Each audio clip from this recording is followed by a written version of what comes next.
નમસ્કાર, મારું નામ ફરહા છે. સુરતમાં યશવી ફાઉન્ડેશન દ્વારા આયોજિત કરેલ સમૂહ લગ્નમાં અમે નોંધણી કરાવી હતી. અમે હિન્દુ કે મુસ્લિમ સમાજની લાગણી દુભાવવાનો કોઈ પ્રયાસ કર્યો નથી.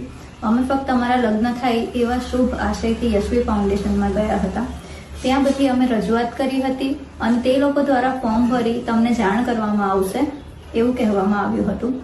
ત્યારબાદ ગ્રુપમાં એડ કરી તેમજ યશવી ફાઉન્ડેશન દ્વારા જાતે ફોન કરીને અમને જણાવવામાં આવ્યું હતું કે તમારું ફોર્મ સિલેક્ટ થઈ ગયું છે અને 14 માર્ચે તમારા લગ્ન કરાવવામાં આવશે. વોટ્સએપ ગ્રુપમાં તેમજ યશવી ફાઉન્ડેશનના એક એમ્પ્લોય ગાયત્રીબેન તરફથી અમને જાણ કરવામાં આવી કે પાનેતર વિતરણનો કાર્યક્રમ 25 ફેબ્રુઆરીએ ડુમસ ખાતે યોજાશે, જેમાં તમારે હાજર રહેવાનું છે. પાનેતર વિતરણના કાર્યક્રમમાં પ્રેસ કોન્ફરન્સ પણ રાખવામાં આવી છે, એની અમને કોઈ જાણ કરવામાં આવી નહીં હતી. ત્યાં પહોંચ્યાની સાથે થોડી જ વારમાં યશવી ફાઉન્ડેશનના ગાયત્રીબેન દ્વારા કહેવામાં આવ્યું કે તમારે એક ઇન્ટરવ્યુ આપવું પડશે, જેના માટે મેં સાફ ઇનકાર કર્યો હતો.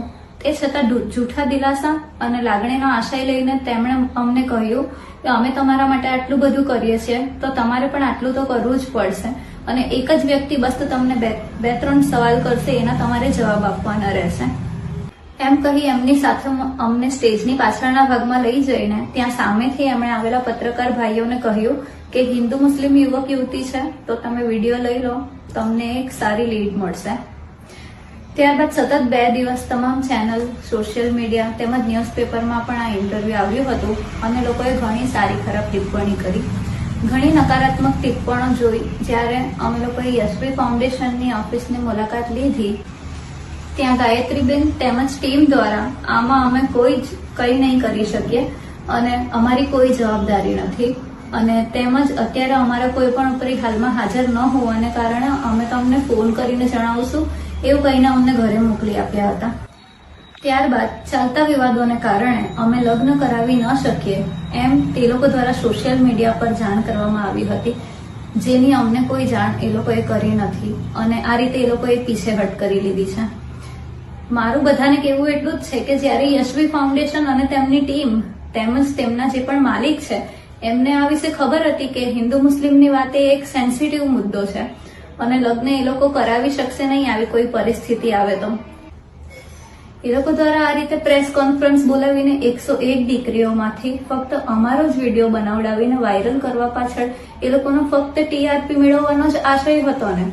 આજે યશવી ફાઉન્ડેશન દ્વારા કરવામાં આવેલા આ ગંભીર અને ધર્મોની લાગણી દુભાવવા માટે કરવામાં આવેલા તેમના એક ટીઆરપી સ્ટન્ટને કારણે લોકો અમારા માટે ઘણી ખરાબ ટિપ્પણી કરી રહ્યા છે. ઘરની બહાર નીકળવું અમારું મુશ્કેલ થઈ ગયું છે તેમજ અમારી આબરૂ પણ લાંછન લાગી રહ્યું છે, જેના માટે સંપૂર્ણપણે જવાબદાર તો યશવી ફાઉન્ડેશન જ રહેશે. મારી ફક્ત લોકોને એટલી જ નમ્ર વિનંતી છે કે આમાં ટીઆરપી મેળવવા માટે યશવી ફાઉન્ડેશને અમારો ઉપયોગ કર્યો છે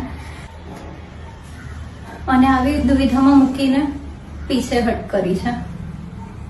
અમે અમારી જિંદગી બરબાદ કરવા માટે યશવી ફાઉન્ડેશનનો ખૂબ આભાર માનીએ છીએ અને સાથે જ બીજી કોઈ પણ દીકરી સાથે ટીઆરપી મેળવવા માટે આવું ન કરે એના માટે પણ હું વિનંતી કરું છું.